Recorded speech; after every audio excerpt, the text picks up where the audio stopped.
The standard edition of the Complete Psychological Works of Sigmund Freud, Volume 1. Papers on Hypnotism and Suggestion, 1888 to 1892. Papers on Hypnotism and Suggestion. Editor's Introduction. After Freud's return to Vienna from Paris in 1886, he devoted much of his attention for some years to a study of hypnotism and suggestion. Though, of course, the subject crops up at many points, for instance, in the studies on hysteria and the obituary of Charcot, writings from this period dealing with it directly seem to be either non-existent or out of reach, except for the preface to the translation of Bernheim's De la Suggestion, 1888-9, and the paper on A Case of Successful Treatment by Hypnotism, 1892-3. As it happens, we are now able to insert three fairly long works between these two. In the first place, we have exhumed the review of Forel's book on hypnotism, 1889a, which seems never to have been reprinted. The other two are newcomers in different ways, and both only came to light in 1963. Of these, the first is actually an old acquaintance. The article bearing the title Psychical or Mental Treatment, 1905b, which appears in Standard Edition, Volume 7, page 281. This paper was not included in the Gesammelte Schriften, but was printed in the fifth volume of the Gesammelte Werk, and assigned to the year 1905, along with such works as the three essays and the Dora case history. It was described there as a contribution to Die Gesundheit, a two-volume collective handbook on medicine of a semi-popular character. The paper is centered on hypnotism and contains no allusion whatever to Freud's discoveries, apart from a single possible obscure hint at cathartic treatment. It has always seemed mysterious that Freud should suddenly, in 1905, have turned back the clock by 15 years. The explanation has now been found by Professor Saul Rosenzweig of Washington University, St. Louis. His investigation showed that the date 1905, hitherto consistently given for this contribution, was actually that of the third edition of Die Gesundheit, a fact which the editors of that handbook had failed to indicate. Its first edition was published in 1890, and already contained Freud's article, just as we have it. The second edition appeared in 1900. Psychical or mental treatment therefore falls simply into place alongside of Freud's other works of the period, and should by rights have been included in this volume after the review of Forel. Footnote 1. Incidentally, there is a reference to Die Gesundheit in a letter of Freud's to Oskar Pfister on June 17, 1910, in which he remarked, evidently in connection with the question of the sexual enlightenment of children, quote, "The book which I put in my children's hands is a popular medical work, Die Gesundheit, to which I myself contributed." End quote. Freud, 1960a, letter 20. The remaining novelty is, so far as we know, a complete revelation. It is an article on hypnosis contributed by Freud to a medical handbook, Therapeutisches Lexikon, edited by A. Bohm, and first published in 1891.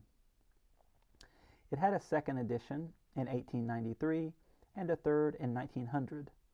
No trace of the existence of this article was to be found anywhere until its discovery by Dr. Paul F. Cranfield, editor of the Bulletin of the New York Academy of Medicine. Freud's clinical experience with hypnotism can be traced in some detail.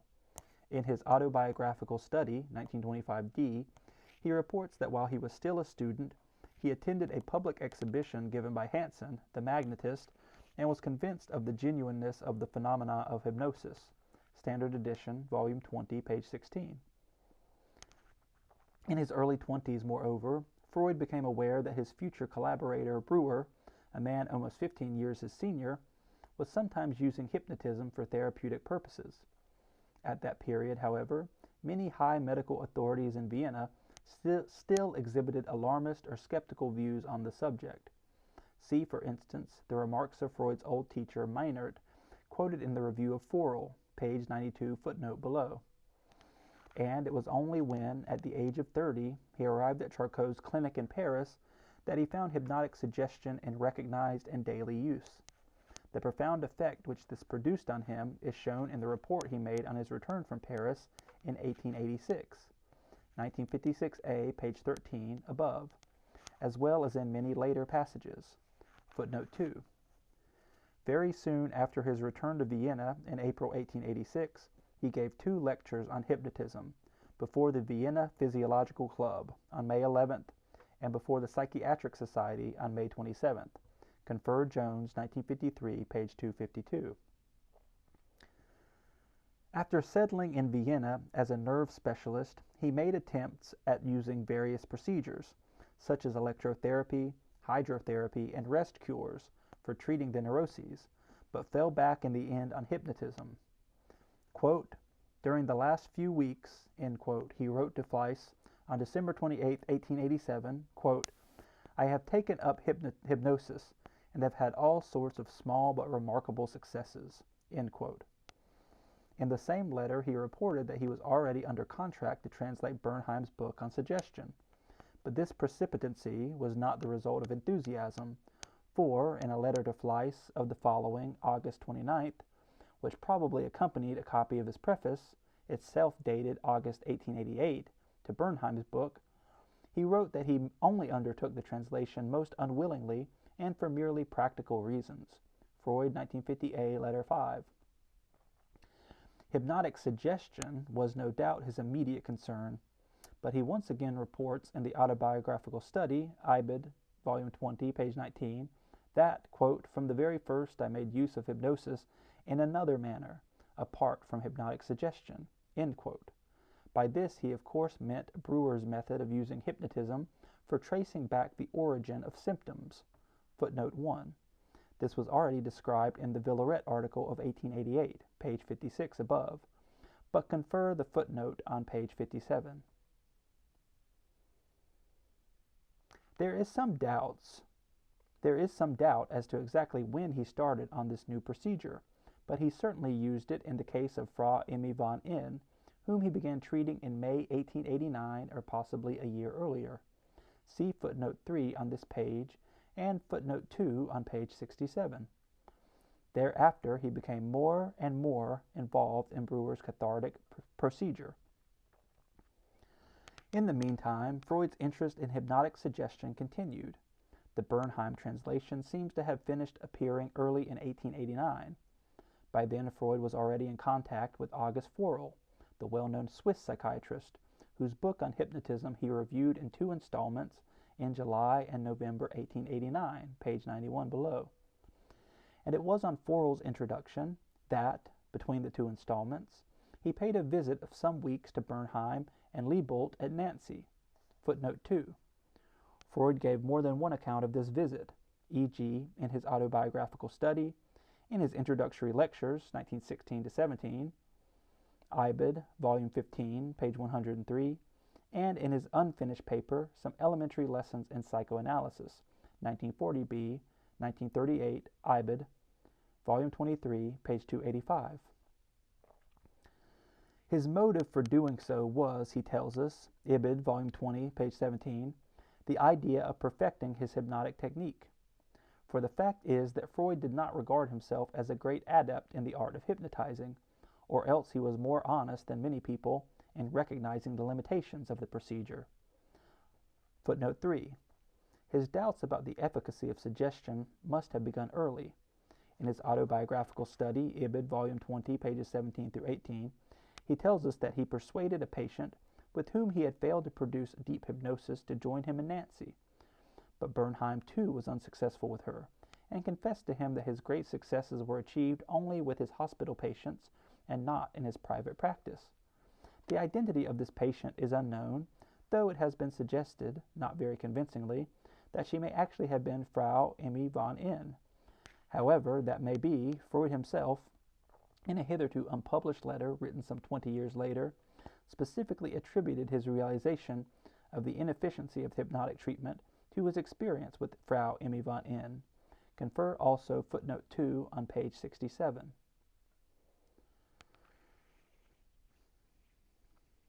For the fact is that Freud did not regard himself as a great adept in the art of hypnotizing, or else he was more honest than many people in recognizing the limitations of the procedure. As early as in 1891, when he published the contribution to Bum's Medical Dictionary, which will be found below, he was evidently aware of these difficulties and was moreover beginning to feel irritated by them. Page 113. His irritation was expressed again soon afterwards in a footnote to his translation, 1892-4, of Charcot's Leçons de Mardi, page 141 below, and still more freely in a passage in the case history of Miss Lucy R. in Studies on Hysteria, 1895d, Standard Edition, Volume 2, pages 108-9. He summed up the position many years later in his 5 lectures, 1910a, Ibid, Volume 11, page 22. Quote, "But I soon came to dislike hypnosis, when I found that, in spite of all my efforts, I could not succeed in bringing more than a fraction of my patients into a hypnotic state. I determined to give up hypnosis." End quote. But the moment for this had not yet arrived. He continued to make use of hypnosis, not only as part of the cathartic method, but also for straightforward suggestion, and at the end of 1892, he published a detailed account of a particularly successful case of this kind. See page 117 below. In the same year, moreover, he produced a translation of a second book of Bernheim's, 1892a, though this time without an introduction. Footnote 1. He is also recorded as having lectured before the Vienna Medizinischer Club on hypnosis and suggestion on April 27th and May 4th, 1892. Abstract in International Kleine Rundschau, Volume 6, 20 and 21, pages 815-18 and 853-6. Returning to the main text.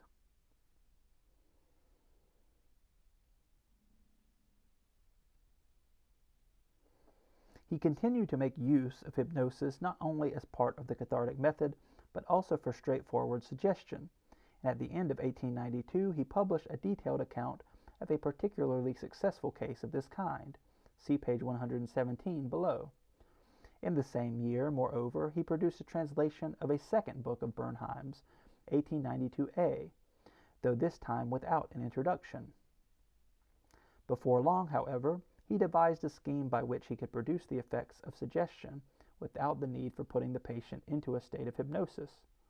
The first plan was to substitute what he called a state of concentration for hypnotic sleep. Studies on Hysteria, Ibid, Volume 2, pages 108-9. He next developed the pressure technique, Ibid, pages 110-11, 145, 153 footnote, and 270 footnote. By simply pressing on the patient's head with his hands, he was able to elicit the information he required. Footnote 2.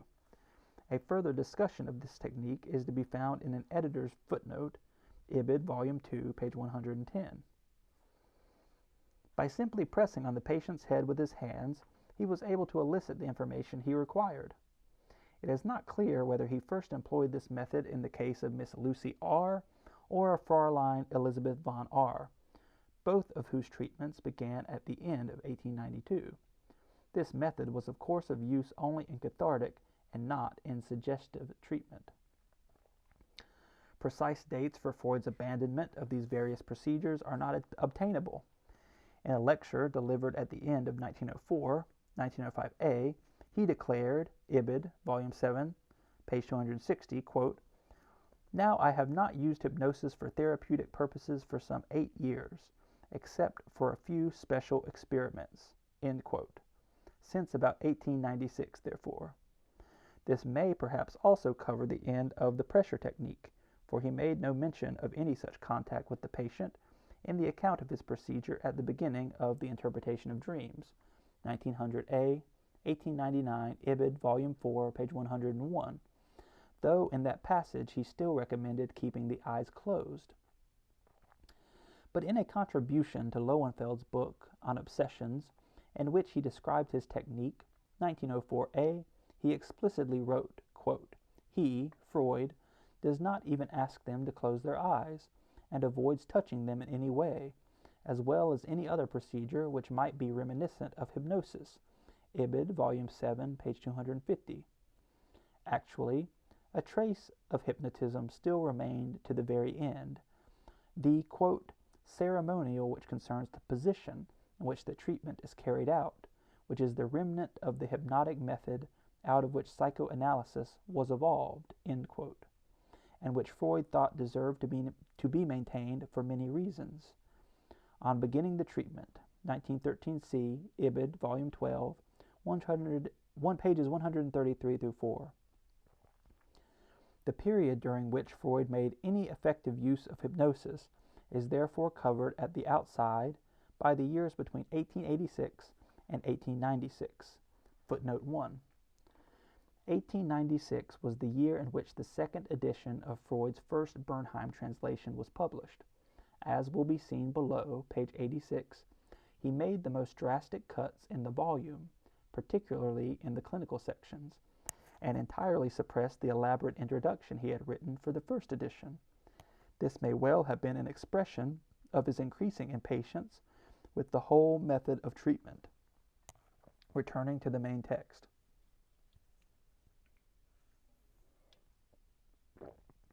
Freud's interest in the theory of hypnotism and suggestion naturally lasted longer. Here there was controversy along lines which may be crudely described as Charcot versus Bernheim, between the view of the Salpêtrière that suggestion was merely a mild form of hypnosis, and the view of the Nancy school that hypnosis was merely a product of suggestion. It is possible to detect signs of oscillation in Freud's attitude to the debate.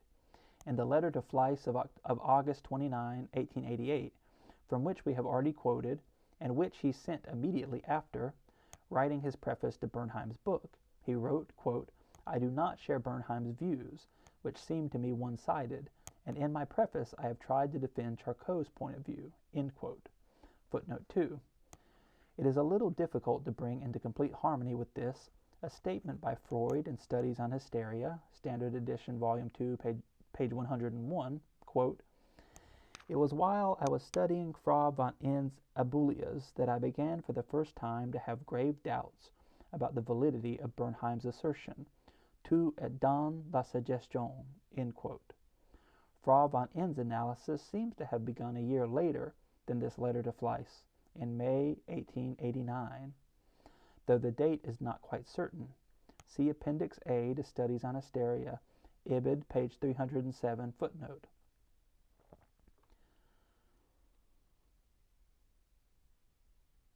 The lines along which Freud did this will be gathered from the preface itself, page 78, footnote below.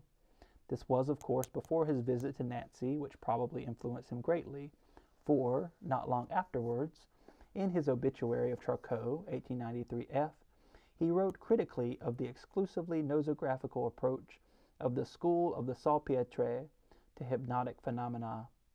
Quote, the restriction of the study of hypnosis to hysterical patients, the differentiation between major and minor hypnotism, the hypothesis of 3 stages of major hypnosis, and their characterization by somatic phenomena, all this sank in the estimation of Charcot's contemporaries when Leopold's pupil, Bernheim, set about constructing the theory of hypnotism on a more comprehensive psychological foundation and making suggestion the central point of hypnosis.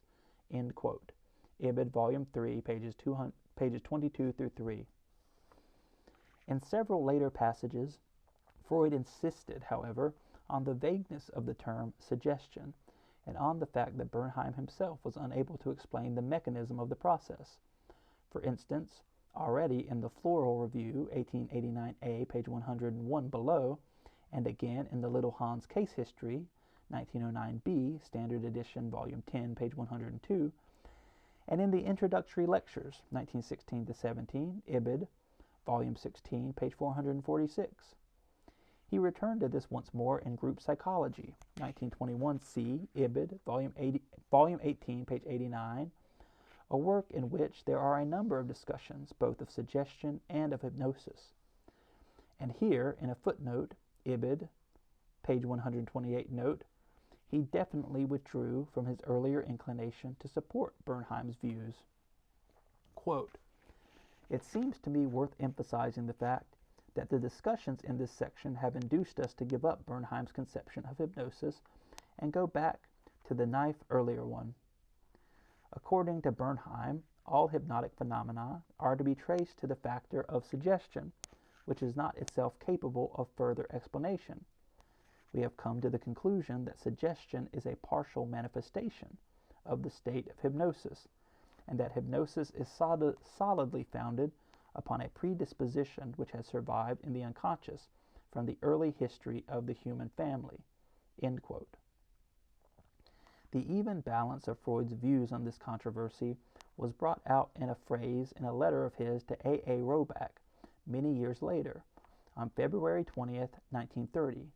Quote, "In the question of hypnosis, I did take sides against Charcot, though not wholly with Bernheim." End quote. Freud, 1960a, page 391. In spite of his early abandonment of hypnosis as a therapeutic procedure, Freud never hesitated throughout his life to express his sense of gratitude to it. "We psychoanalysts," he declared in the introductory lectures, 1916-17, Standard Edition, Volume 16, page 462, quote, "may claim to be its legitimate heirs, and we do not forget how much encouragement and theoretical clarification we owe to it." End quote. And he gave a more specific explanation of this in one of his technical papers, 1914G.